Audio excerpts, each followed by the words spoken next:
Pues estic a Sierra Nevada, un lloc privilegiat preparant els Jocs Paralímpics, com bé sabeu, de París. És una espècie de lloc on estàs únicament concentrat en entrenar, descansar i menjar, i puc traure el 100% del meu rendiment. Una part molt important és l'equip que m'acompanya.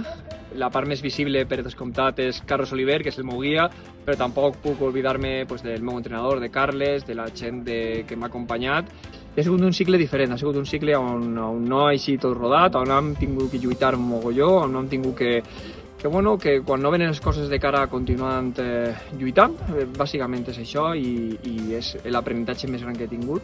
I arribem, en un estat de forma molt bo, amb moltes ganes, molta ambició. Moltes gràcies per tot el suport, no sols per aquest any, sinó per tots els anys, tota la trajectòria. Hauria sigut impossible arribar fins on ha arribat sense l'ajuda de Serra, no tan sols de l'Ajuntament, sinó de tot el poble. No puc oblidar-me i és una part fonamental, clau no sols per a que estiga jo així camí a París, sinó per a tot això, per descomptar de la meva família.